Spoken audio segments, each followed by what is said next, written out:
Welcome, everyone.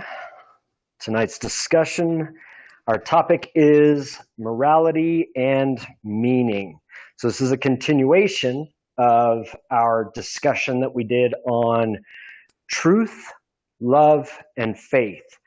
So they're really tied together. We're going to incorporate a lot of the presuppositions, concepts, and things that we addressed in that discussion and just kind of bring them forward. I will touch on them a little bit here just to kind of refresh our memories on what that was. And so this particular topic, we will be discussing morality and its manifestations in individuals, culture, nature, and society. The distinctions between an absolute morality and moral relativism, morality's role and relationship with truth, love, and faith, and the significance of spirituality, religion, science, and reason in knowing and embodying morality. So I'm going to start with what I'm going to presuppose, just like we presupposed an absolute truth, I'm going to presuppose an absolute morality. And so let's talk briefly about what we covered in absolute truth. As human beings, we grasp at truth, and we use various tools, various ways of expression in order to grasp at that truth. We use our scientific method to grasp at truth. We use logic and reason to grasp at truth. We also use stories.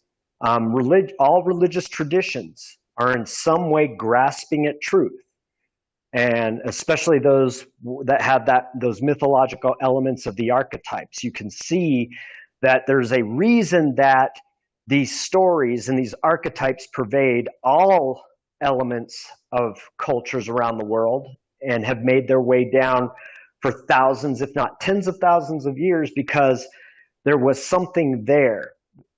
It was grasping at truth. But as I concluded with our last discussion, that truth, the absolute truth, is always something we grasp at, because all we have to grasp at it with is our symbolic representations. And that includes our concepts, our ideas, our language. We use words. These are symbols. These are representations of reality, of truth.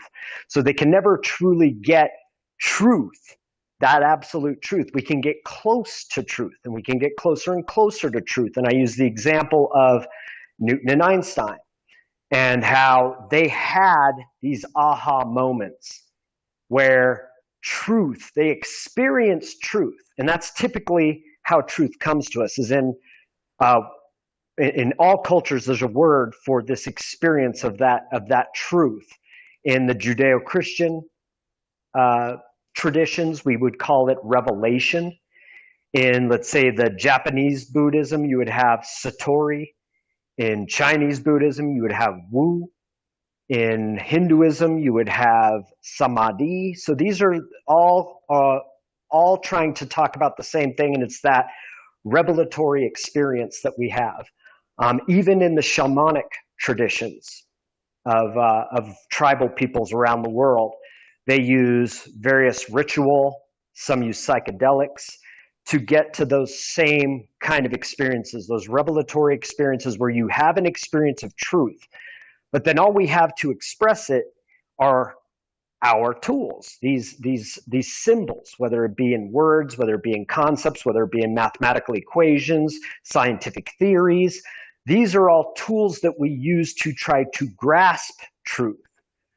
And I find it interesting that we even have a story about Isaac Newton's revelation of truth, which was the apple hits him on the head, right? Because that's how revelation happens. It just hits you.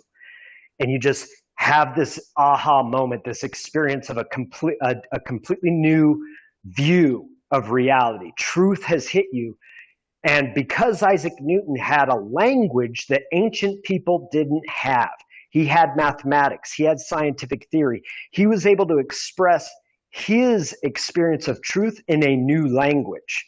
Whereas people 10,000 years ago have the same experience. All they have to express that experience is stories. And so that's why I see not only, scientific theories, mathematical equations, but also religious stories, mythologies. These are all tools that we use to grasp truth, to get us closer to the truth. So, in there being an absolute truth, taking that presupposition from our last discussion, I'm now going to posit an absolute morality that exists within this absolute truth. And everything that exists within this absolute truth also has polarity. So if there's an absolute morality, there's an absolute immorality. Okay? And if you guys remember in the last discussion on truth, love, and faith, I was shy a word. I was like, I don't know what word to put here when I was talking about that impelling force that goes from truth and creates that experience and that expression of love as we know it. And I didn't have a word for it. And then it dawned on me this week what that word is. And it's logos. Okay, so logos is a philosophical concept as well as a religious concept. And it exists in all world traditions in some form or fashion. In our culture, we know it as logos. And this term has been used both by Judeo-Christian traditions and by philosophers. It goes back in Western philosophy, at least back as far as the Greek philosophers. So this isn't a new concept, but for the purposes of this conversation, the philosophical distinction that I'm going to make of logos is it is what makes the known from the unknown. It's what makes content from context. It's what makes chaos into order.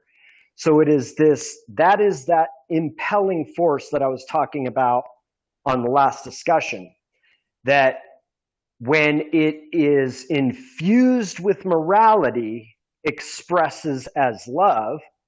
And if it is infused with some form of immorality, it could express as evil. It could be expressed as fear. It could be expressed as anger, hatred, any of these other distinctions that are void of love. Okay? So the logos brings our reality into being. Okay? That's why when I say it brings order out of chaos, it's the logos, which interestingly enough, in the English version of the Bible, they translate as the word, right? And we use the word to make distinctions of our reality. This is how we conceive of the reality around us, is through words, right? So the logos makes the unknown known. And as the logos is that impelling force that creates the representation of truth in our reality. So whether it's in the form of a star, a grouping of stars, a galaxy, a planet, a tree, a human being, this is the logos making the unknown into the known. Okay? So if there is an absolute morality, then I would say that and I talked about this, actually, we're going to skip on this one. So I didn't talk about this in the last discussion, but it's an essential piece, because what we're going to do is we're not only speaking into morality as such, but we're also tying this in with that discussion we had on truth, love, and faith, because I kind of left some open-ended points on that discussion, specifically around love and faith, because this morality piece is what kind of ties all of it together. Okay, so in the absolute morality, I proposed that there is a meta-morality. And I would say that this meta-morality, which is the basis for morality, is, for us conscious beings, is individual sovereignty or individual autonomy. And in recognizing that within us, it's also to recognize it in others, that from that, morality manifests within us as values and principles. And those values and principles all line up with that meta-morality of the recognition of the individual and the individual's sovereignty or autonomy. So this morality, through the logos, also manifests in culture, in our society, in nature. Okay? So if we look at culture, morality manifests in culture through various traditions, right? Like within our culture, we have this tradition of exchanging pleasantries with people. And depending on what part of the world you live in and what's distinct about the culture you're a part of, is in some culture, you exchange pleasantries with strangers. You exchange pleasantries with your neighbors. You exchange pleasantries with your family members and things like that. So this is a morality expressing through culture, almost like an ethic of that culture. Hospitality is an expression of morality in culture.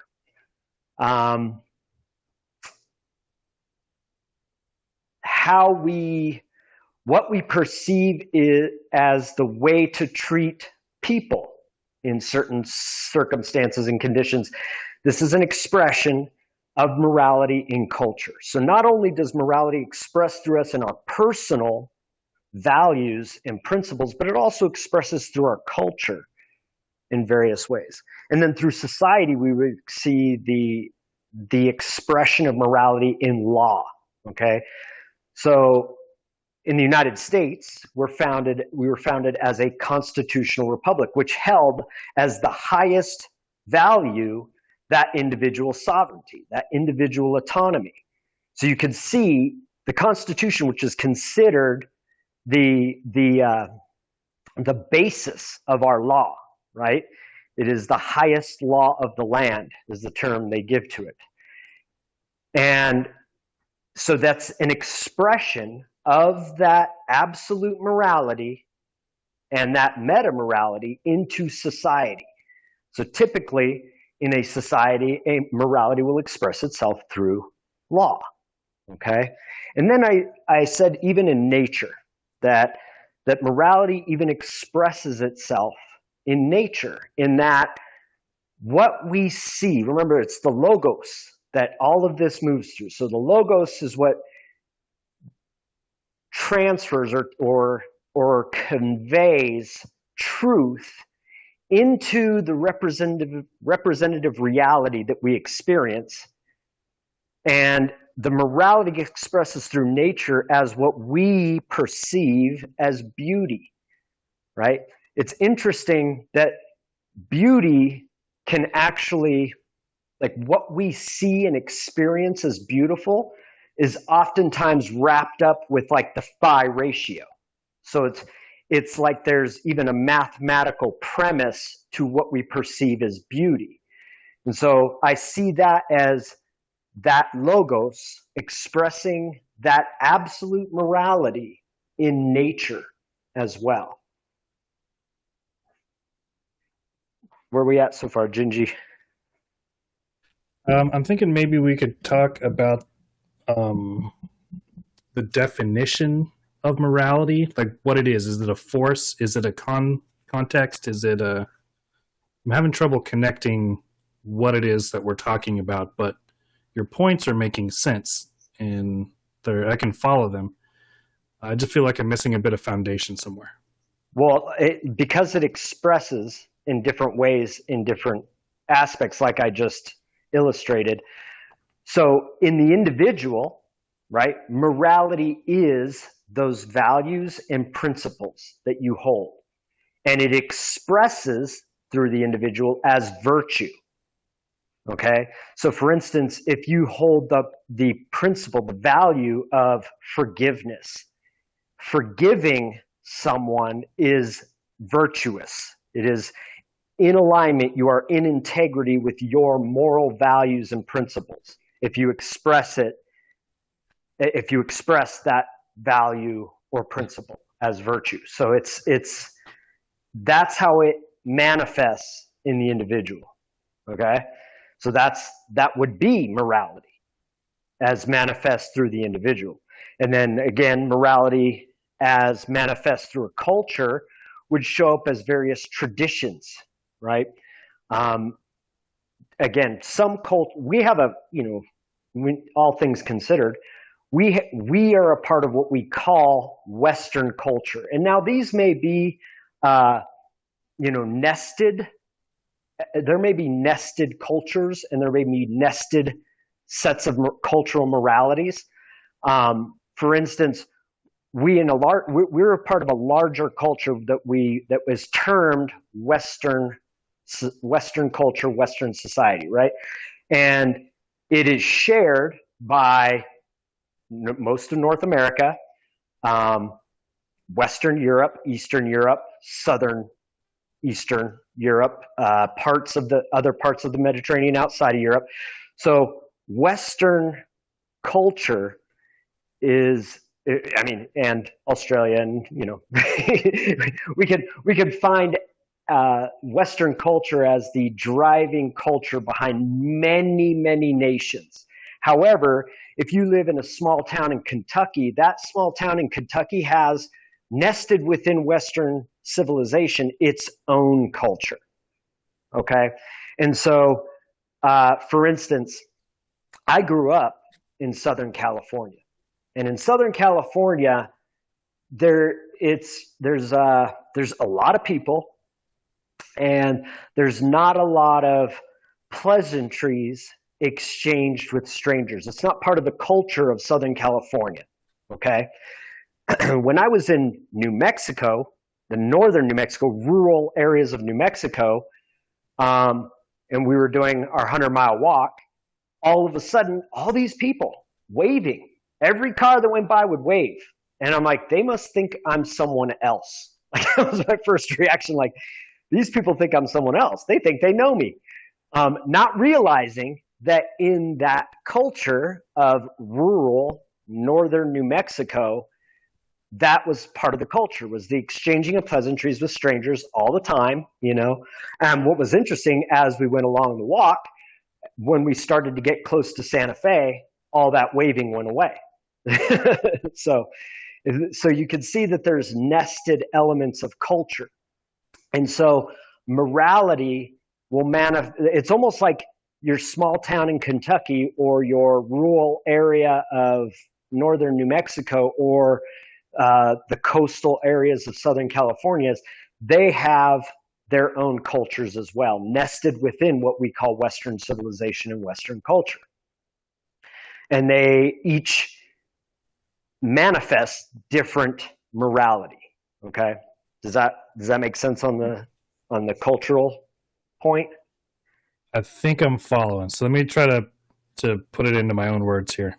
So morality is more or less a potential that manifests through different ways. And on the individual level, you talked about it manifesting for an individual person, and societally, you talked about it manifesting for different cultures and societies on the planet. So is that about right? Little vague. I like, and I hate to use words that that derive from it to try to define it. Mm-hmm. But rather than because you just put it out there as potential, well, I would say there's virtue there. It's a virtuous, it's principle, it's values. Okay? And this absolute morality is like an absolute positive, we'll say. Okay? A positive way of being, a positive way of acting, a positive way of interacting, a positive way of manifesting the world. If we look at it like maybe at a more archetypical layer, it would be the force of creation as opposed to the forces of destruction, right? It's the in Hindu traditions, it's Shiva versus Kali, right? Actually, Shiva is also destruction. It would be Brahma, Brahma versus Kali. So Brahma, the force of creation, that which we perceive as good, as positive. So there's a virtuous element to morality, you know. And again, because we're just like we try to grasp truth, but we can't ever really get there because all we have is our symbolic representations of the world. Well, it's the same with the absolute morality. There is no like words that absolutely define it, because it's part of absolute truth. It's something we grasp at. So throughout the ages, we've been grasping at morality, right? Just like we've been grasping at truth. And again, if you look at all the religious traditions, they all have stories, and many of them are moral stories where they're showing a situation, typically a moral dilemma, because it's easy to talk about your morals and say, we value this, we value this, you know, we value this, we value compassion, we value forgiveness. So you can have your values, but what's valuable in religious stories and mythological tales is typically they'll bring up a moral dilemma where it's like, now there's a conflict here between your morals and what needs to be done, right? And so it's telling a story of how this situation, when morality or values contradicted or pursuing one value contradicts another, or something along those lines, right? So these are moral dilemmas. We have ethical dilemmas. So this is a way that these stories are helping us to grasp the deeper nature of morality. You know, so is it something that's like an innate or not, or you know, let's say like it's it may be innate. Is inherent, that's a better word. Is this something that's an inherent aspect of reality? Is this something that is a cognitive, emotional human experience thing? The absolute morality is an aspect of absolute truth. And it manifests in reality through the Logos. The Logos manifests morality in the individual. It manifests morality in culture. It manifests morality in society, and it manifests morality in nature. And so what are the other aspects of truth and absolute truth? Morality and... okay, so you want me to take something that we've defined as something we can't define, and you want me to define it. I'm looking for the big picture that you're seeing and trying to explain. All we can do is grasp the truth, Gingy. And that's all I can do. So I don't know if there's I'm not gonna take the position that there's a finite number of aspects of truth. Right now, okay. I'm speaking about an aspect of absolute truth, and I'm calling it absolute morality. It's still absolute truth.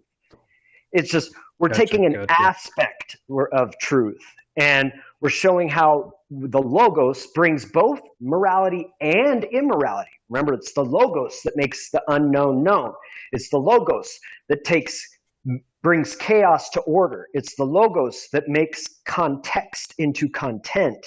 Okay, so it's the manifestation of morality and immorality is through the Logos. Okay, so the Logos is that impelling force that manifests in the world in everything. Okay, and with the case of morality in the individual, you know, it manifests as our personal values, our principles that we live our life by. And those manifest through us as virtue, right? our virtuous actions, our virtuous speech, things like that. That's ways that we manifest those values.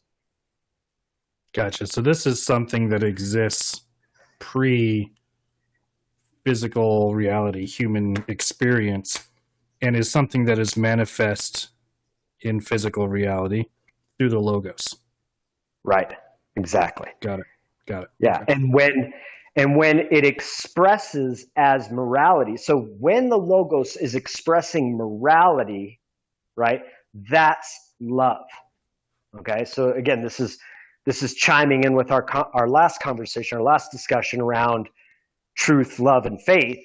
So we see now that it's this logos, when it's manifesting morality, what it's manifesting is love. And so when the logos comes through us, through our values, through our principles, it's where we get our values and principles. And then when we express them in action, that is virtue, and that is love in action. Got it.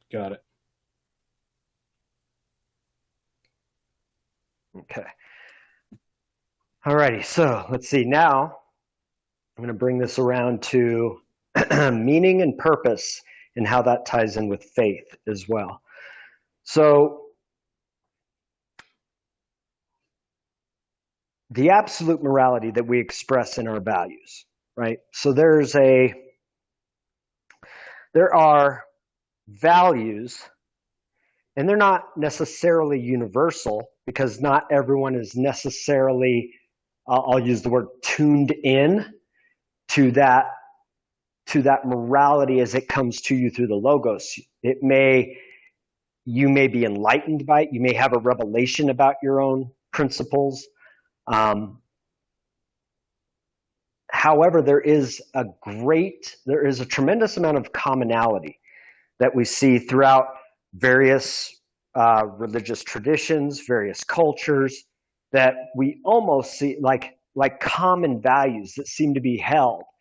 And for me, that is a testament to the nature of that absolute truth, of that absolute morality, that all these traditions, all these cultures that have sprung up all around the world and don't necessarily have any connection to each other have, throughout the ages, come to some kind of a consensus of what's moral, right? What's virtuous.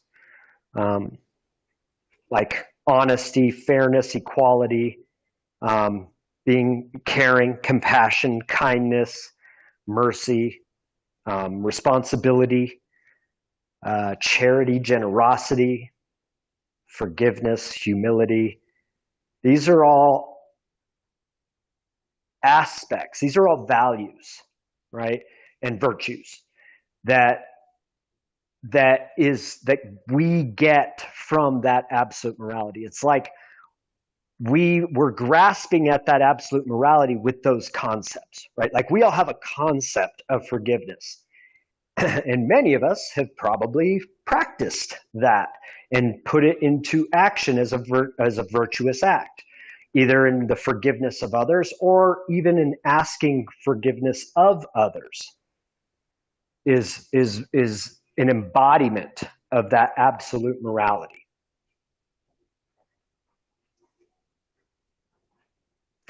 So in finding, now I could say at some level that there is,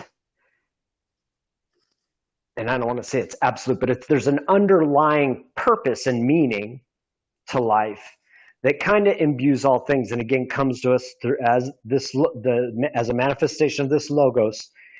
For instance, like procreation, right?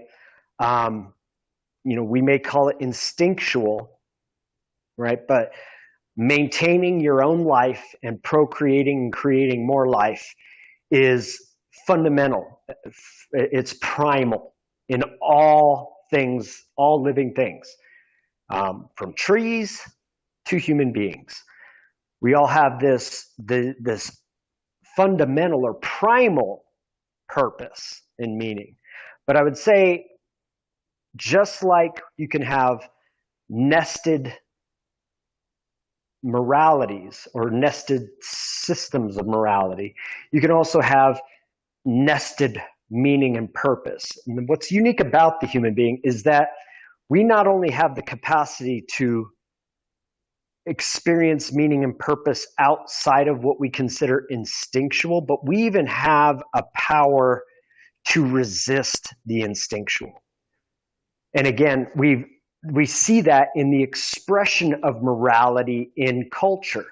Okay, so an example of an expression of morality in culture where we have suppressed instinct is the fact that we wear clothing. You know, we cover our junk. Our sexual organs we keep private. Our sexual practices we keep private. Right? Now, you go to the zoo and ain't no animals keeping anything private. Okay? There is no culture. There is no morality has not manifest as a culture where they're like, oh, we'll just wait till all the people leave and then we'll start banging. No, they just do it right there in front of you. Right? Dogs, monkeys, whatever. To them, it's just following that impulse of instinct, where we have taken that impulse and instinct, that we'll call it that primal purpose, and we have created culture out of it, right? Because the Logos brings those primal elements into us, and when we take into account that morality that flows into us, we've created these elements within our culture that you don't see in any other living thing on the planet, right? Where we can actually suppress and hold back those primal, what many call instincts. Now, because of this absolute morality and how it imbues us and how it flows into us and how it expresses through us as love, there's also the opportunity there for us to either, depending on how you see it, invent or discover meaning and purpose for ourselves in our lives. And I would say, in my opinion, this is my assessment, that those who discover or invent purpose for themselves that aligns with their values and principles suffer less in life and are driven. There's more driving them in life. There's more passion for life itself. Whereas if you have no clear or distinct meaning or purpose for life, then what drives? And in many cases, I think it may be fear. You know, people get into a mode of survival as opposed to living, right? They're surviving, meaning the fear of whether it be death, starvation, rejection, whatever it may be, it's a fear that drives them. So they may find some career, but the underlying drive for their career is monetary gain so that they can obtain material possessions because they want to be accepted, they want to be liked, they want to be loved. And so it's a fear driven, and there's no real substantive purpose or meaning there. And this is now we're starting to tie into faith, because faith, as we discussed in our last conversation, was that unyielding trust in that logos and the morality that logos carries through us and into us, and that love and that meaning and purpose that we discover or invent. It is an absolute and unyielding trust without the promise of any reward, without the promise of any conflict, without the promise of any punishment. Punishment. I don't know why that word has been so difficult for me to latch onto lately. And I must be avoiding punishment of some kind. But it's, and without any external authority. Okay, so faith is that unyielding trust that in that meaning, in that purpose that you discover within yourself through the integrity of your morality, right? Your values, your principles, with goals in life. And it could be just the manifestation of your values, right? Being virtuous for the sake of being virtuous, as opposed to being virtuous because I will get some reward, or being virtuous because otherwise I may get some kind of a punishment. Right? Those two scenarios would be a lack of faith. But when I am virtuous for the sake of being virtuous, that is faith. That is being in faith. That is having faith in the Logos, in the truth, in morality, in love. When I trust that and how it moves through me, then I am in faith. And what's interesting, like if you look at a lot of the religious traditions, there's a correlation with faith and a lack of fear, right? If I have faith, I have no fear. And there also being an underlying purpose with that faith.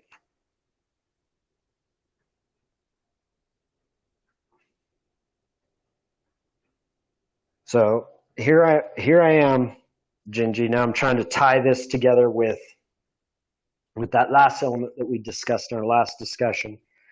Are you follow that? Is that clicking? I follow. Not as much clicking as usual, but Okay. I follow. Okay. Well, what? Tell me what I told you. Not word for word, but tell me your understanding of what I'm saying. Well, I mean, here's the lack of clicking. You're going to get to see it. So basically what I'm hearing is that there is truth, absolute truth. That's the presupposition we're starting with. And aspects of that, morals, and I think even faith, you're saying, is an aspect of truth, or at least faith in the truth. And how those play out. Faith is not an aspect of truth, but it is a faith in truth. So the aspect of absolute truth was absolute morality. That is an aspect of absolute truth. That's the only aspect of truth. And then the manifestation of that through the Logos, right? The Logos is what manifests reality. It's what makes the unknown known. It's what makes content out of context. It's what makes order out of chaos. It brings the universe into being, right? And so it manifests the truth all around us. That's what it's constantly doing. We ourselves are an expression of that truth. Mm-hmm. The Logos is expressing us in this moment as an aspect of that absolute truth. Okay? And then love, which was when the Logos is manifesting that, what we called absolute morality, shows up in us as our values and principles, which if we act upon and are in integrity with, we are virtuous. We act virtuous. We speak virtuously. With regards to faith, and also it's where meaning and where we can discover or invent meaning, right? When we are clear on what those values are and what virtue is for us, we can now find meaning or invent meaning or purpose for our life through that morality, through those virtues that come through us. And faith is an unyielding trust in the logos, the morality manifests through the logos in us, in culture, in society, right? In nature, right? So it's this What about unyielding immorality? Right, that's part of it, because the logos brings them both together. So not only does the logos manifest morality, but it manifests immorality. And So in you're nature, having a faith in just morality, or both morality and immorality? your faith is in the meaning and purpose that you create or discover with regards to your morality. Now, you can have a purpose that is grounded in immorality. Don't get me wrong, but because that is going to be based in fear, it's not faith. Remember, when there's faith, there's no fear. Mm-hmm. Mm-hmm. So is this looking at the inner workings of our experience and of nature, or is this looking at a way for us to create and intentionally, participate in what drives us, and a compass, a moral compass, if you will, and our ability to choose faith? It's both and. It's always been there. Okay. It's always been there. It's why humanity shares all these stories. It's why we share these various values and principles. It's always been there. It's part of who we are. It's part of the nature of reality itself. And so it's always been there. Having these distinctions, as we're discussing now, can make you intentional. Like, for instance, in discovering or inventing purpose and meaning for yourself in your life. Or like just getting clarity on your values. What are your values? What are your principles? And not just as concepts, because if all you have are concepts of values and you're not embodying these principles and these values, well, then you're not being virtuous. You're thinking about virtuous things. That's not the same. So it's about when we have clarity on the nature of truth, the nature of morality, the nature of love, the nature of the logos, the nature of faith, we can be very clear and intentional about manifesting and embodying our values and principles. And recognizing, for instance, that if we are experiencing depression, anxiety, fear, that we are lacking faith.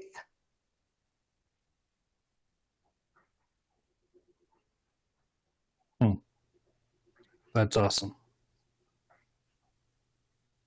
So it's a way to make sense of and understand the experiences we're having, the forces at play, and effectively navigate. Yeah. It's empowering, right? It's a way of empowering ourselves with the nature of reality. So what's it look like for somebody to fully embody faith, trust, love, morality, all these things? I mean, I kind of can extrapolate a little bit from what we just talked about. Like, you just went into depression, or even being in a funk, having a bad day at work or something. Mm-hmm. I just had an argument with my girlfriend over the weekend, and I'm like, I was not in faith at all during that argument. I was in my shit about it. Right. And so I'm like, it does add a little bit of context, a little bit of trust, a little mm-hmm. bit of clarity, and joy to the situation. or at least Right. like relaxation and surrender, if you will. Right. Yeah. Because this too shall pass. So it's, and again, not that this is an all-encompassing, method or anything. Like for instance, in personal relationship, you do have what we call trust, and there's authentic trust and there's blind trust, and that's an important aspect of personal relationships. Um, and that can be considered in the area of not only principle but method as well. And again, really, I guess if we look at all of our values and our principles, that we can derive methodology in their application and embodiment. And we do this again at all levels, not only the level of the individual, we do this at the level of culture, we do this at the level of society. Like for instance, there are effective tools for ethics, right? I don't know if you're familiar with the work of Stefan Molyneux.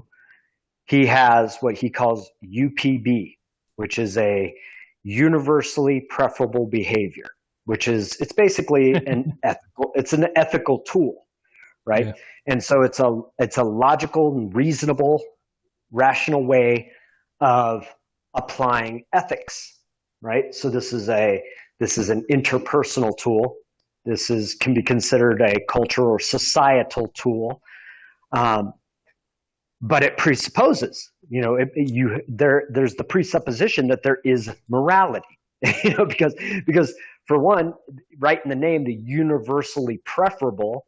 Well, then it must presuppose that what should be preferable, like what should be preferable is living. Like people should prefer to live than to die. Right. So there are some presuppositions that go with it, but when you take into account those presuppositions and when there is an underlying morality, it becomes a very effective ethical tool. Make sense? Yep. Now, of course, I'm not going to go into the details of his method, and any of you who are interested, you should. It's an effective tool for the application of ethics, for a very objective approach to the application of ethics. So, and if we take any other value or principle that we may have, we may be able to derive some way of affecting within our lives, embodying it within ourselves. You and I were having a conversation earlier, and I really feel for people who lack like some substantive meaning or purpose for themselves in their lives. Because I can see, and this may be why we have this epidemic, really it's a pandemic of anxiety and depression. It's why so much anxiety? Why so much depression? Is it maybe because of a lack of meaning, a lack of purpose, and a lack of faith that pervades society at such an extraordinary level that it is at the level of pandemic, where a lot more people experience these things than not. Right. Now, you did say something a few minutes ago that really piqued my interest. You were talking about morality, and you had, I forget exactly how you brought it up, but you basically said if you don't have morals or faith or something that drives you, the purpose in life, then what is it that drives you? And having purpose, having this grander vision in life, to me, I'm like, I've always been striving for something like that. Whether it had been music or, degree or relationship or whatever. And now I'm on more of like a legacy kick. Like, what do I leave behind when I die? But there's a reason why these self-improvement gurus are making, buku guru bucks all year, every year, teaching people how to find their passion, passion planners and projects and stuff out the wazoo. And I can't almost at all fathom what it would be like to just go to work, blow off steam on the weekends and not have any clue why I'm doing any of it besides make money, buy a house, move to Florida and die. Right. Kids and all that stuff. Like the standard American life plan. But what is it that drives people if there is no grounding in morality? They don't have a life purpose identified. Or they're not working with one, at least anyway. They might have one unconsciously. But what does drive people if that's absent? I can't even imagine what it would be. Just pure influence of the external environment? It could be partly that if you're not paying attention, you don't know. If right. You literally floating on the breeze, right? You just react to the environment. You're just in the drift.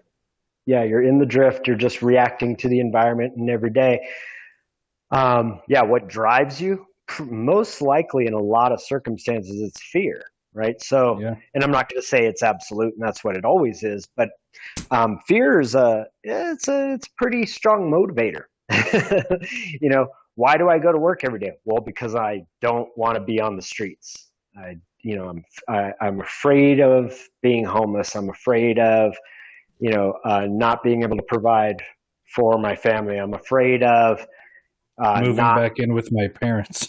Yeah, whatever it is. I'm afraid of people perceiving me as a failure, right? And now we're actually getting into the biggest fears, right? That fear of what others think of me, right? That judgment. Fear of not being accepted, that fear of not being liked. Those are some of the strongest motivators of all. Because, and I've seen people who actually have what I'll call a positive disposition in life. They may not have a deeper meaning or purpose that they're aware of, that they're conscious of, but they relish in, let's say, their personal relationships. So they live for what drives them is what we're doing after work. What drives them is what we're doing this weekend. What drives them is the new car that they're working towards. You know what I mean? It's like it may not be substantive in a spiritual sense, but it's task oriented. Like they find something. They find something to focus on in the moment, and then the next thing, and then the next thing, and then the next thing, and then the next thing. If they're socially intelligent, meaning they have a high level of social skills, they have a high level of openness, a high level of agreeableness, like they could probably get along pretty good without having any real deeper meaning or deeper purpose. But I wouldn't say that's what's driving them. I would say that's more like being on autopilot, that it's your unconscious desires, and because of the way you've set your life up to be, you kind of move from one relatively enjoyable experience to another, right? But the question you have to ask yourself of those people is, well, what happens when shit goes bad, right? What happens when you lose your friends? What happens when you get fired from your job? So that now there's these elements that because they don't have that deeper meaning, that deeper purpose, or that faith, when they face the dark night of the soul, which we all do, and we all will at some point, many times in our lives, what do they have to sustain themselves with? What are they going to have that's going to bring them out of it? What are they going to have to grasp onto? What's going to support them through that? If you face a dark night of the soul and there's no deeper meaning or substantive purpose for you in your life, this may be when even the people who seem happy-go-lucky commit suicide, right? There's always some surprise suicide that you're like, what? Like that person? That person didn't seem depressed. That person didn't seem, to be anxious or, whatever it is. However, they had been living a shallow, insubstantive life with little to no meaning or purpose. And that allowed, so when they faced, the darkness, the shadow, the dark night of the soul, they fell apart and didn't have anything substantive to grasp in order to pull themselves back together. Right? They didn't have that life raft. They didn't have that. What are those things they throw out of the boats? Life preserver. The life preserver. They didn't have they didn't have anything. They didn't have anything to grasp onto and pull themselves back together. And so I'm realizing some people, it takes them half their life to realize, like my mom, for instance. I don't know if she actually went through this type of thing, but I distinctly remember, since I'm the oldest, when I moved out of the house, it was no big deal. It was like, oh my God, my baby, my oldest, she's moving. But then, as my younger siblings left, it became a bigger deal. And when the last one left, she came down with what's, I think termed as like the empty nest syndrome or something, where she had wrapped up so much of her purpose in being a mother and raising kids that when that wasn't what she was doing all day, every day, it was like she kept finding other ways and reasons to mother. And right. And even that, it was difficult. So I could only imagine, like, your purpose in life is this big thing that ends, 20 years, 30 years in. Well, and that's the thing, because this is the importance of this discussion of being mindful of and intentional about that meaning and purpose, because that is, for parents, that becomes purpose and meaning for a long time. And not that it ever goes away, it changes. When all your kids are adults, it's not the same, right? It's different. But you still have to find some substantive purpose, because now they're adults and they have their own purpose, their own meaning, and everything else. So your role has changed with them. So in being intentional about, what got you that far, and if you allowed your morality, and your values and principles to guide you as a parent and manifest through you in your parenting, well, now you can take that connection you have to those values and principles and find a deeper meaning, another meaning, or additional purpose. You know what I mean? It's an opportunity, like to have new meaning, to have new purpose. All right. So what do you think, Nick? Any of that land? Yeah, Any of that click? Maybe I missed it. Did you define logos as a word? I did. Like its root, like what it actually means as a word, just straight up. Well, it has a plethora of meaning, and I took and associated it with phrases that kind of encompass all those various words that it's been translated as. Okay. So like I said, like it's making the unknown known. It's making the chaos into order. It's manifesting truth into reality. There are literally, I think, maybe well over a dozen translations of it. Right. So it's like in the New Testament, I believe they translate it as the Word. Yeah, right. John 1:1. It's I mean the directly from Greek, like commonly used as a Greek word. It's just the word or spoken word, and the Romans took that and it's the same thing. It's word or I say, right? It's something you bring forth by speaking. That's been just the basic. I mean, at the most fundamental basic meaning of it. Yeah, and there's all kinds of philosophical concepts that. Oh yeah. Absolutely. raised around it, and even in its religious context, Yeah. you're not going to take that as a literal, as word, word, right? Mhm. There's definitely a deeper meaning there. But yeah, what I did was I kind of I took all the words that it's been translated as and all the uses in philosophy and kind of came up with a way of expressing it that encompasses all of those in the way that's how I saw it. That covers all the bases, so to speak. Because even the literal translation of word or speech and things like that it's been translated as, that is making the unknown known, right? That is exactly what. Yeah. going into chaos and making order, right? Right. Is through concept, through words and things like that. So right. Yeah. I think Jordan Peterson. Not that I'm a. Yeah, he talks about that briefly. I forget which speech it was in, but how he can go on for a while. Right. But he talks about that, how it's more than just calling it the word. It's speaking something into reality. It's the power of speaking truth, and Right. I really like that. I thought that was pretty interesting for Jordan Peterson, the Christian who isn't a Christian. Seems like to me, but I'm not knocking the guy. Just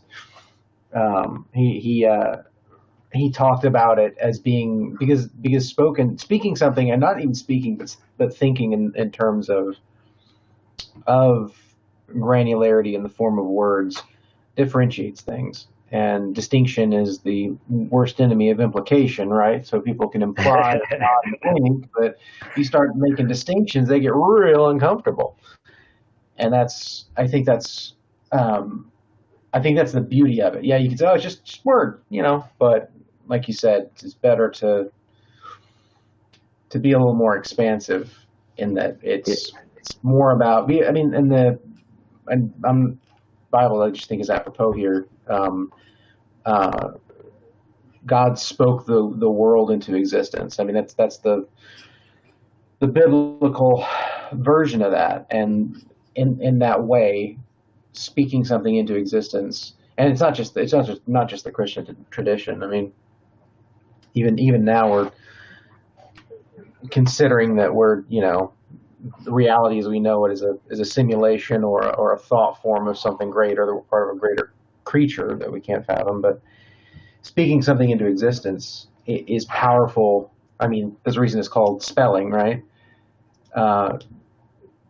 Speaking something into existence and making distinctions it's incredibly powerful. It's what makes life. I mean,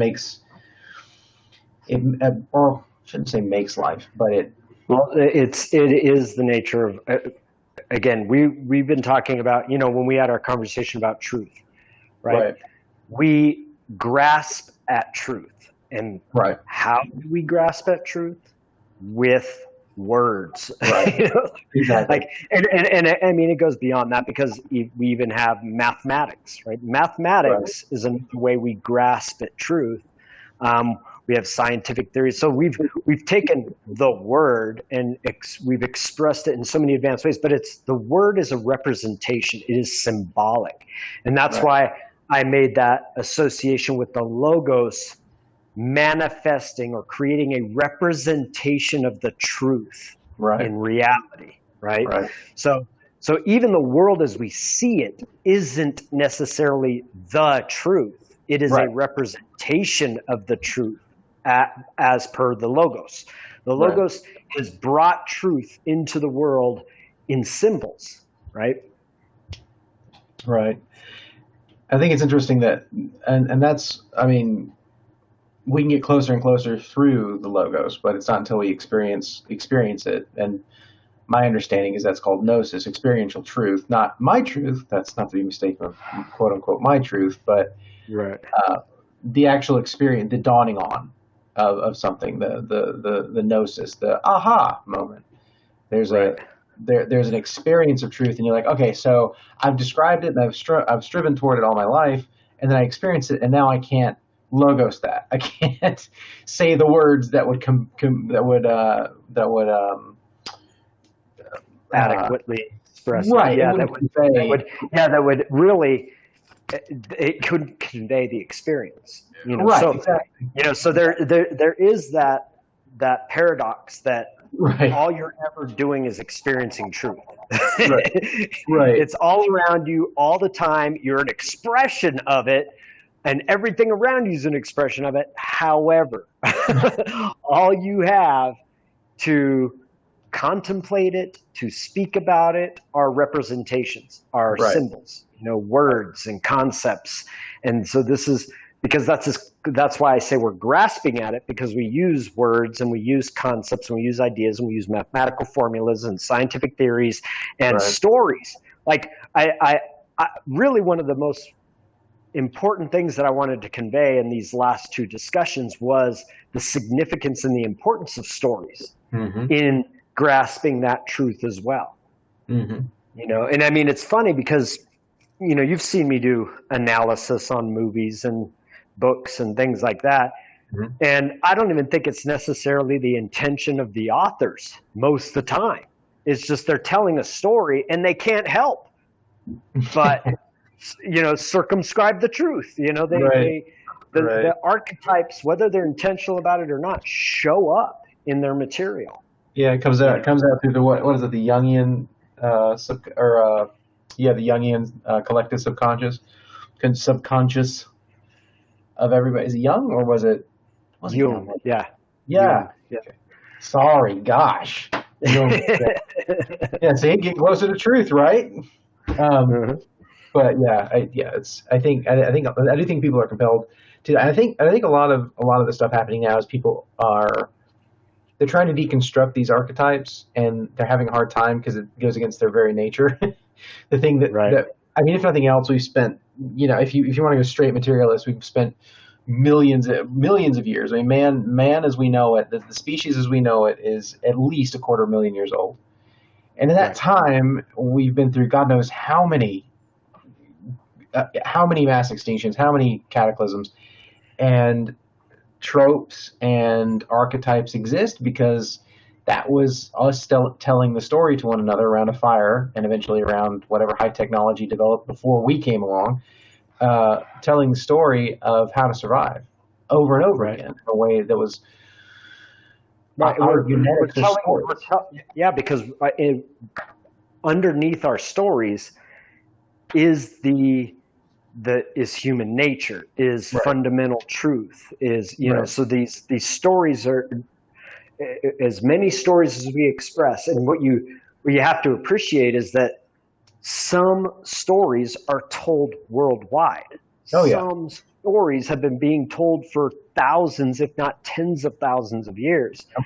And so I almost see as like, if a some has made it 10,000 years, that may be a story worth looking at. There may be some significant truths hidden in that story.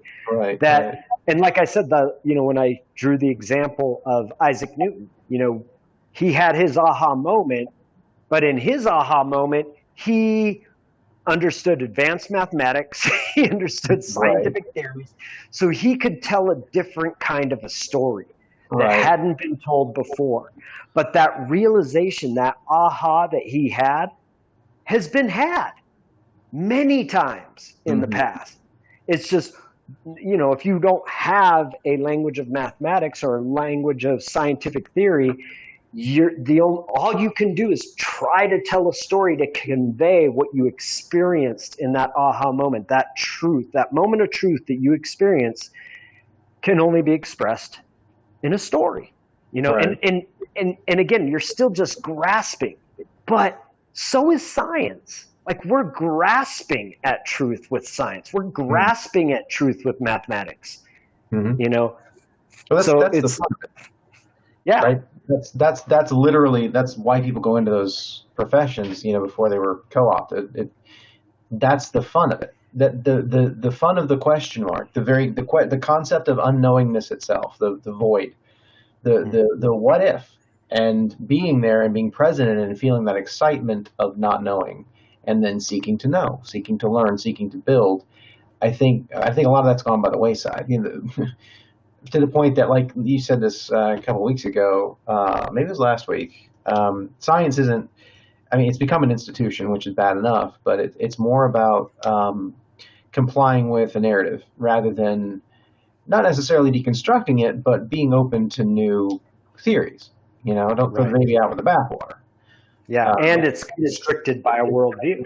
So not only is it institutional for the most part, yes, there are still probably a handful of real scientists out there, and there are still some people that actually employ the scientific method, but there's also the restriction of a worldview that underlines most of scientific people, which is that mechanistic materialism, which has now reached a point of diminishing returns where there is so much more for science to explore that it won't because it's attached to the idea that the universe itself is just a machine, that we're just machines, we're just meat machines. Yeah. And because of that limited worldview, science has now reached this point of diminishing returns. So it's like, wow, we could be learning so much about psychic phenomenon, right? And yet we won't go there because it doesn't fit with that worldview. Right. Not that it's not scientific, because there are people who are using the scientific method to show that there are anomalies within our current worldview. Like if enough anomalies show up in your worldview or in your scientific theories, you have to rethink the theories and the worldview.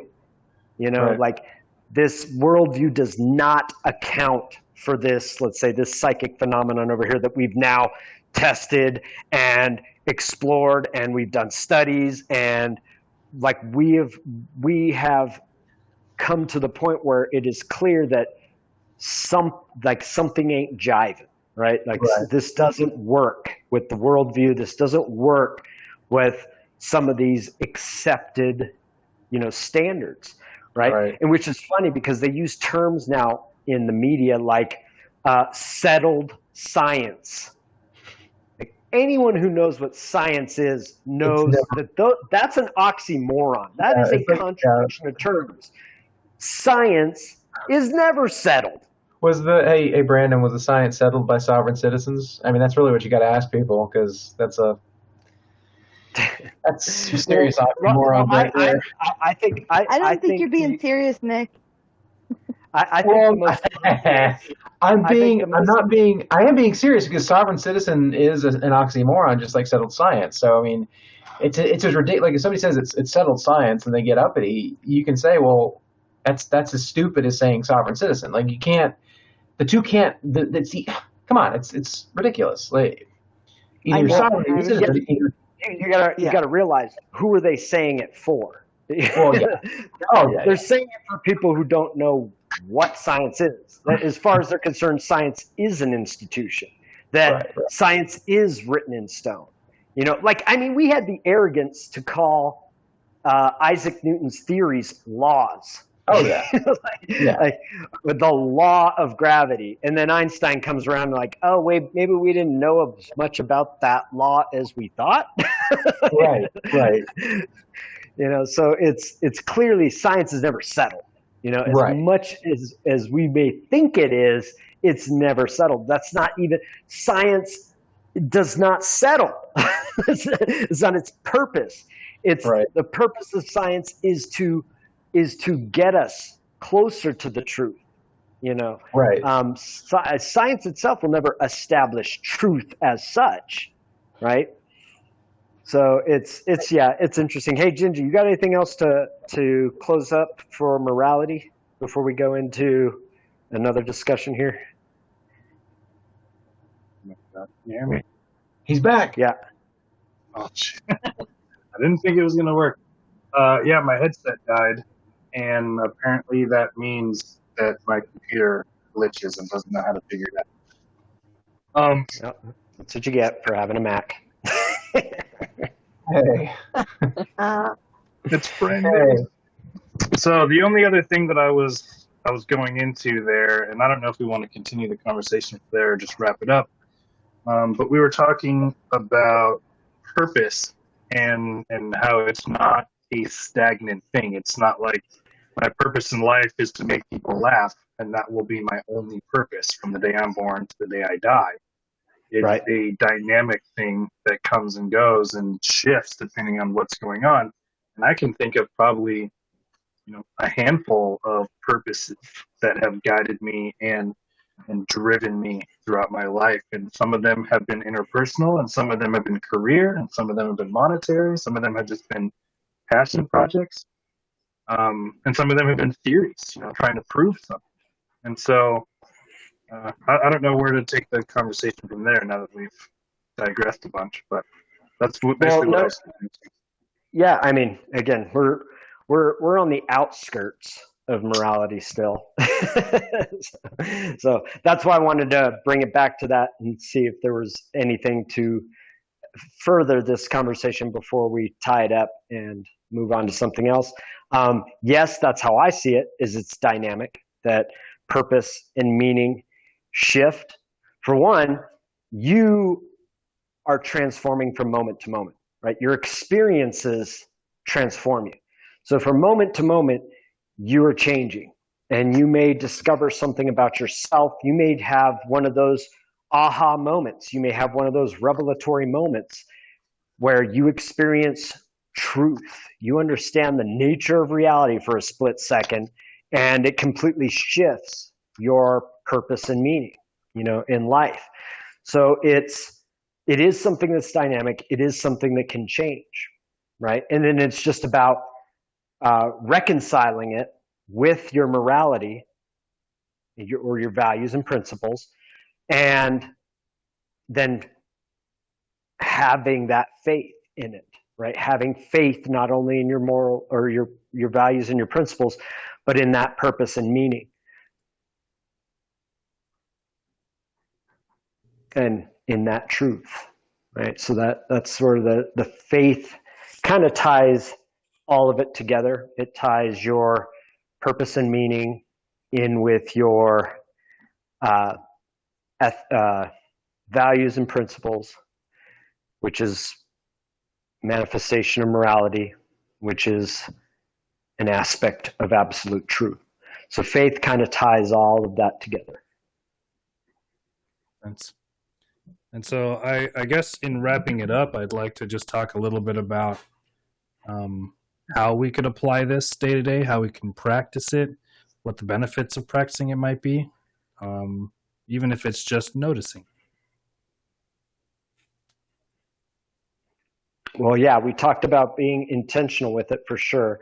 And I would say that there are definitely practices you can incorporate to, again, tools, right? That's all we have is tools to get us closer to the truth.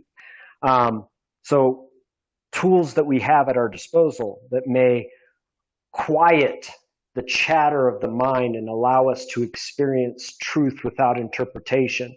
And we discussed this in the last discussion as well. So I won't go into it too deeply, but there is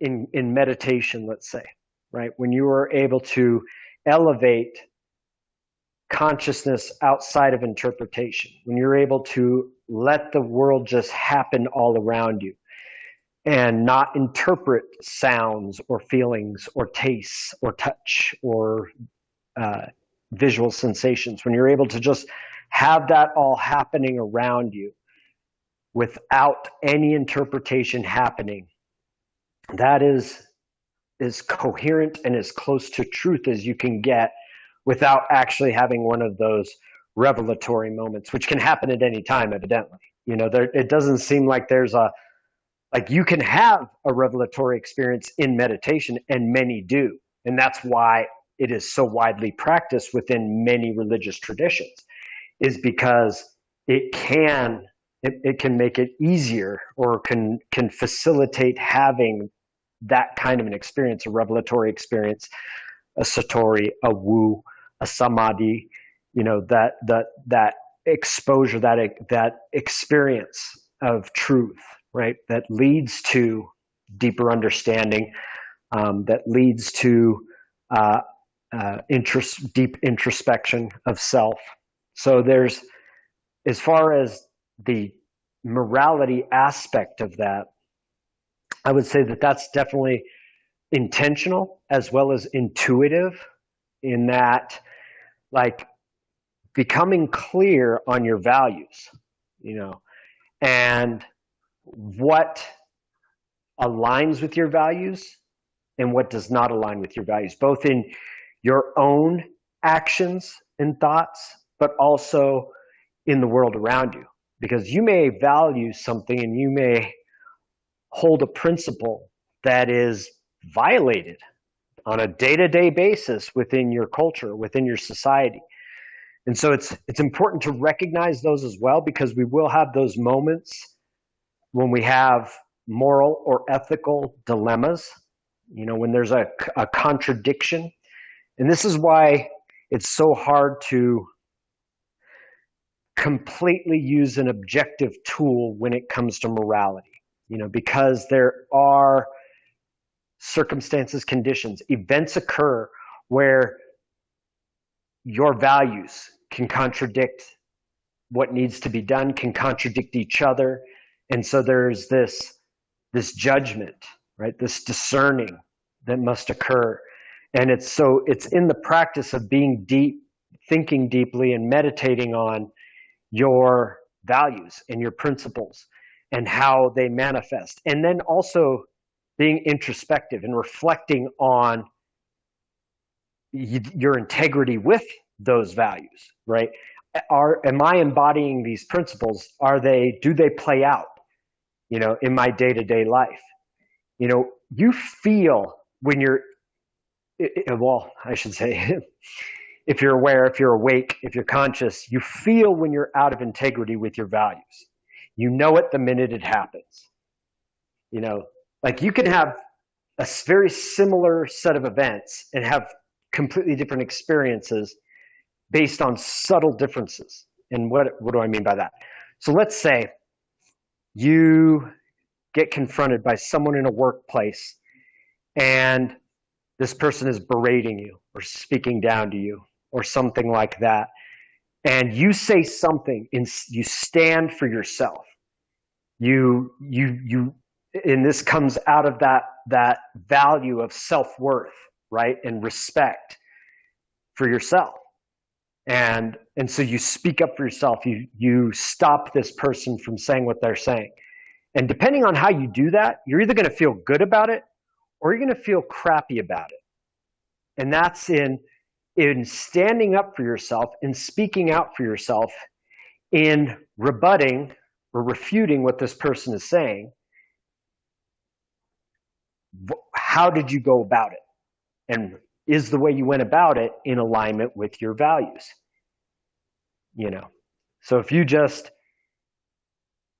start cursing at the person or throw them under the bus for something personal they told you one time, or, like, if you start deflecting in a way and start shaming them as opposed to just standing up for yourself and not accepting what they're saying about you, like, in this scenario, there's a way to go about this that's going to align with your values and may contradict one of your values, because you may have one of your values may be kindness. And in this moment, you're not going to be kind to this person. However, in this moment, there are other values that supersede kindness. Okay? And so the best tell on that is, what did you feel after? Did you feel good about it? You're like, in a positive way. Because in shaming or guilting someone else, you're not necessarily going to feel good about yourself.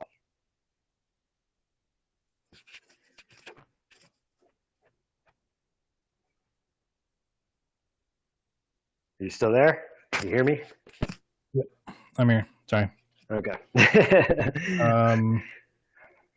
Makes me think about what could be the potential upsides of this. Like, what is it? Obviously, it's going to feel great. But what's life like when you are in integrity with your values? When you interrupt somebody's berating and you do it and you're in integrity with your values and you feel really good about it afterwards. But what's it like to live life from there?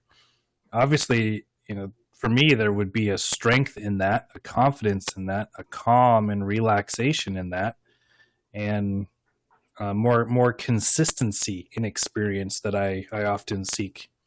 I don't like the extreme highs and the extreme lows. I seek the moderate highs and the moderate lows. Something more consistent, or at least a lot more, harmonious balance. Yeah.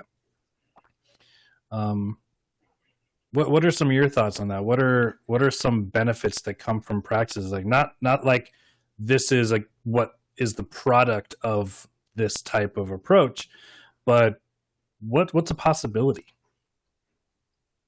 Or what are possibilities? Well, I think you just answered that question to quite an extent. I guess I might be able to find some more to throw in there. But what I would say that's significant for me is not only is being in integrity with your values and principles, not only is it like, doing everything you said, which is, you feel confident, you experience, you have a higher level of self-worth. You have, you don't fear, right? You experience more love and joy and happiness. Not that you won't experience those other things, because you will. You will experience fear. You will experience depression. You will experience anxiety. But like you said, in being intentional and being in alignment, being intentional about your integrity with those principles, can bring that experience, as you explained, as the balance, right, in to where even when you face something depressing or something that makes you angry or whatever it is, you have this point that you come back to, right? It's where's your resting, your resting consciousness at? Meaning, when I'm not being intentional about my experience, where do I rest at? Some people rest in anxiety. They're always thinking about and afraid of things coming in the future. Some people are in depression. They're always thinking about and brooding on the past, right? So if you are intentional about being in integrity with embodying these principles, what's possible for your resting consciousness? Like, where would you be coming back to? So yes, I can experience anxiety. Yes, I can experience depression. Yes, I can experience anger. I can experience joy. I can experience happiness. I can experience all these different things. But where do I come back to? When I'm not being intentional and no stimulating events are occurring, where do I come back to? And for me, what I experience is when I embody my principles and I act them out, it feels like it pays such extraordinary dividends that it's almost as if it requires very little effort to actually maintain a very positive way of seeing things. Now, again, I can go to anger.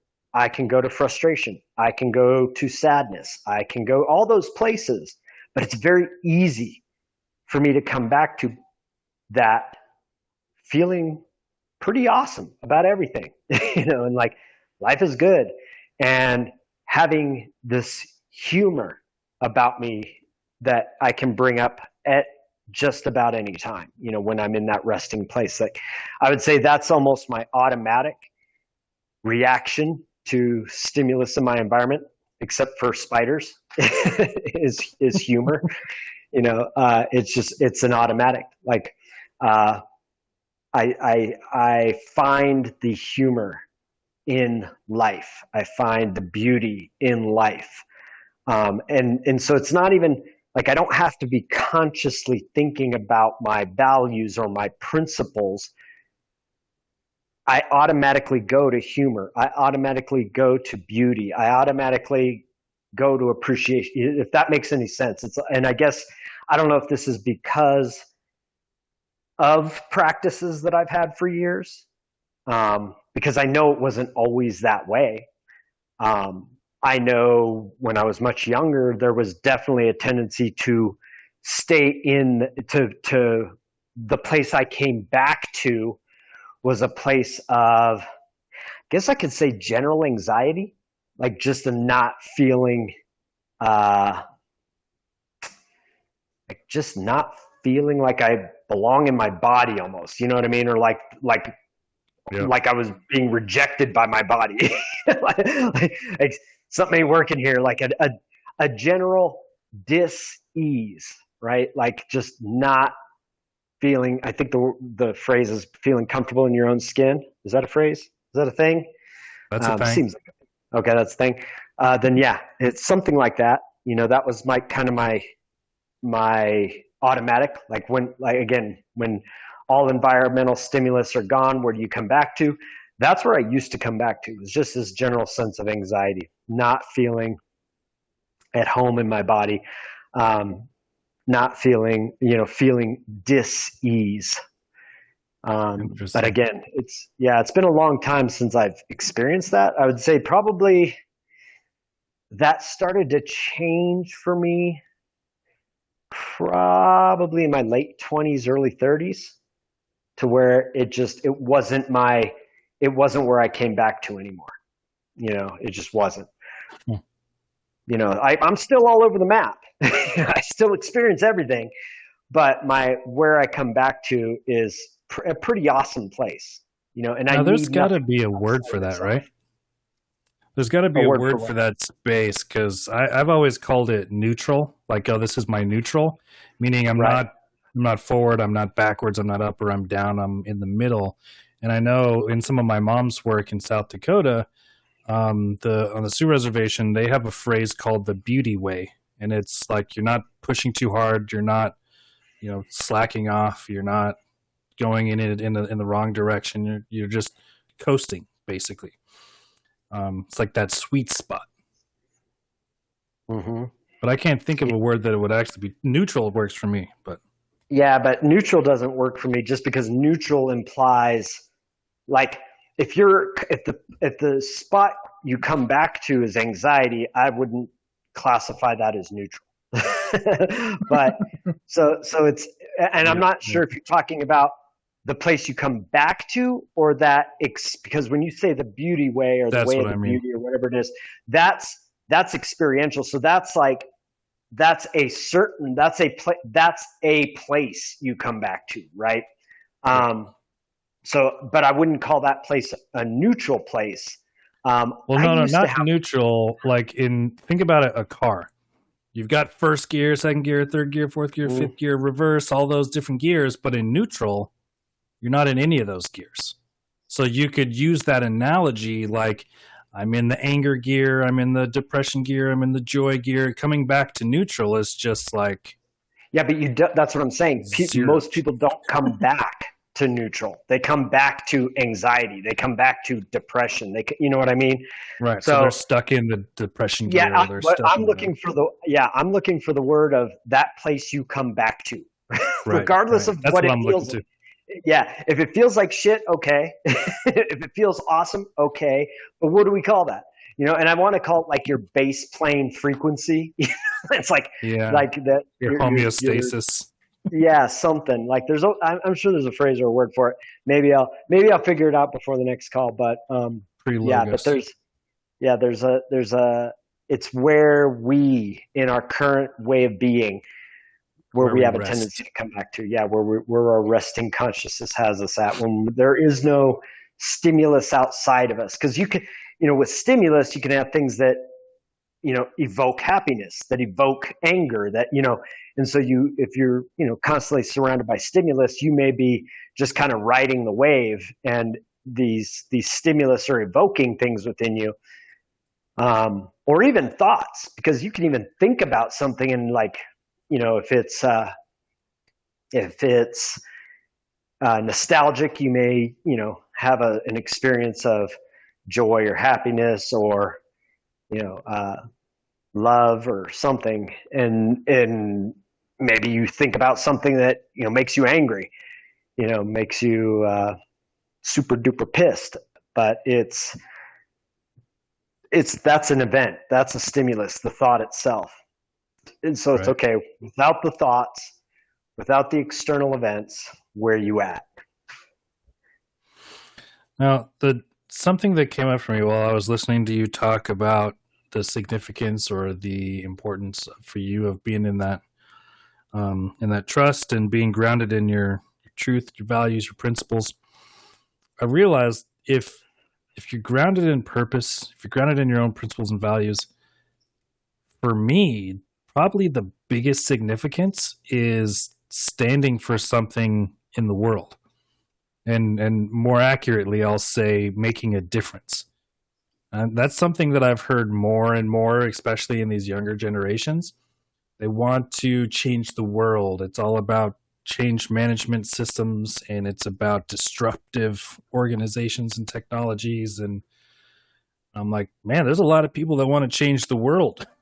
Like, how much change can this thing, take? Like, if every single person is molding it in their own way, I mean, it's not like they're not already doing that. But you get what I'm trying to say.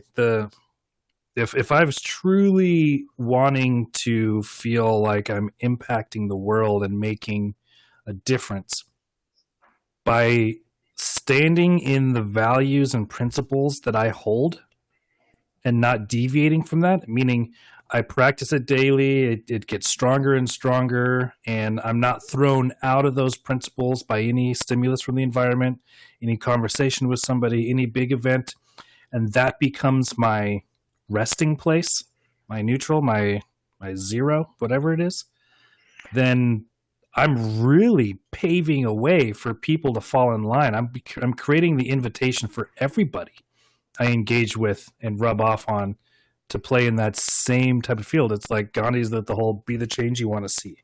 By being that, you become the inspiration and the permission for other people. Right. I'd say the biggest problem you have, and first, I'm going to take you all the way back. You said your truth.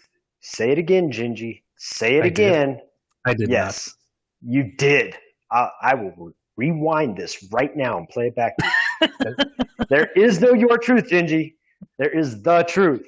There is no your truth. There is no my truth. There is the truth. What? I do not remember saying that one bit. You said it in passing. You like threw them all together. You go, whether it's your morals, your values, your truth, and just like I almost couldn't listen to everything else you said because you said your truth. I'm just no, like, dude. I made a list, and I was reading down my list of like truth and valuables and principles. All right, my bad. All right. So I had to get that off my chest. Let me address what you said. That's too so funny. that what? Yeah, it totally triggered me. That's Brandon's trigger word. Yeah. If somebody says my truth or your truth, it is such a trigger for me. Okay, so it's one thing you have to be careful of with like this phenomenon that you just described with everyone wanting to change the world. A lot of that is also is seeking false virtue, right? I want to be seen as virtuous. They don't want to actually put in the effort of being virtuous, and so it's theater. And so if I act out and say things, and then I get recognized as virtuous, whereas in actually being virtuous, you're not looking for any validation outside of yourself for that virtue. You're being virtuous for the sake of being virtuous because you're in integrity with your morals. So there's a phenomenon in this world right now where it's theater. It's about acting virtuous. It's about playing the role of virtue as opposed to actually being virtuous. And it's because they're seeking that validation. So where are they coming from in that moment? Fear. They're coming from the fear of not being accepted, the fear of not being liked, right? So they they play a role that is being touted as virtuous, that is recognized, acknowledged, and affirmed as virtuous, but it is not. And so there's a disconnect with many of this younger generation. There's a disconnect between actual virtue and being virtuous and playing the role of a virtuous person, if that makes any sense. Yeah, so really there's a line to walk there, and clarity that needs to be had, where you understand that you're either actually trying to impact the world and create something and inspire something and stand for something, or you're seeking approval and you're coming from fear of not being liked, or trying to impress somebody, or pretending to be virtuous to get there. Right. So that is a good distinction to make, because I do see a lot of that around as well. And there is a very stark difference between those, playing the game and living the game. Like, I always use this phrase, but there's some rapper that, I forget his name. He came out of jail and wrote an album. And in one of the lines, he was like, you can't get out on the street and be like that really narrows it down. Well, the context of the song that he was rapping on was all about how this new younger generation, they're all about, like, they're shooting people so they can take selfies and post it on the gram. And, you know, they're always tweeting or Facebooking or Instagramming their thug life. That's self-incrimination. That's just dumb. And he was like, the line that I took away from this, the point why I'm bringing up this whole story, is that he said, you can't just be out there playing with this. You have to be about that life, homie. And I was like, that's it. You got to be about that life. If you want to be virtuous, you got to be about being virtuous. You can't be out there playing and flirting with it. That's not going to achieve the same results. You got to be about that life. Yeah, it's not even the same results. In fact, what happens is, especially with this current phenomenon, because I feel that label, false virtue, is being kind when it comes to what's being pushed as virtue. And this false virtue is actually, remember, this whole conversation, we've been talking about absolute morality, right? It's there. It comes through us, to us, through the Logos.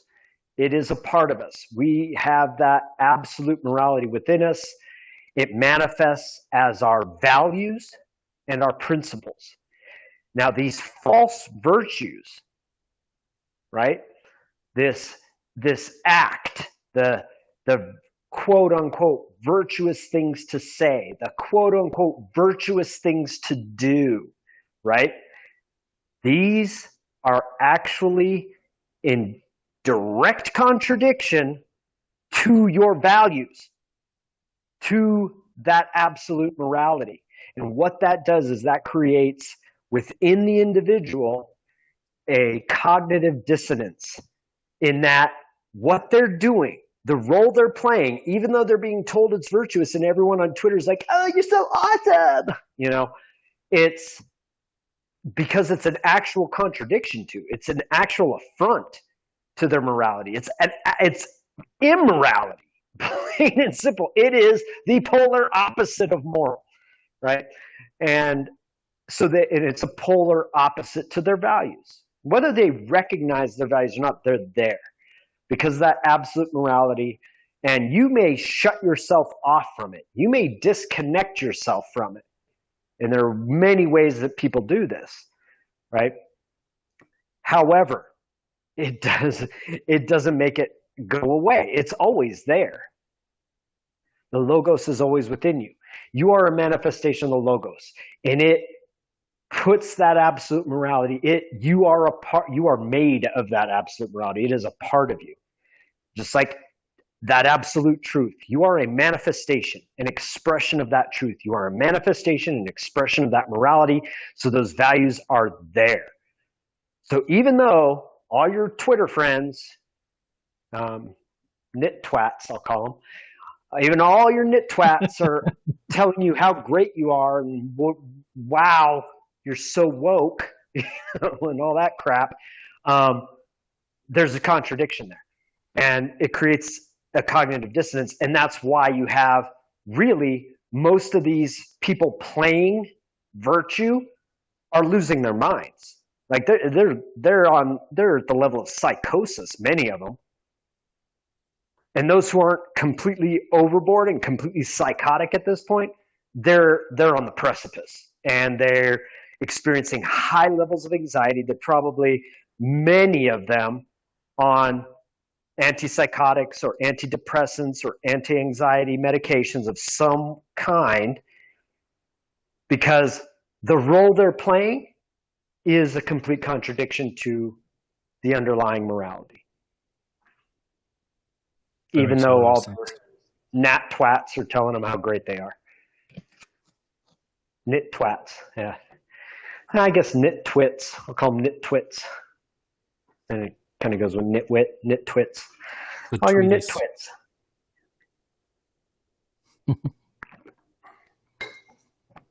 All right. Cool. Are we there? Are we there yet? There. Awesome. Ya llegamos. All righty. Thank you, everyone. We will be continuing the conversation in just a moment. I just want to put an ending here to this conversation, morality and meaning. I want to thank everyone for your participation and your presence, and I hope to talk to all of you again very soon.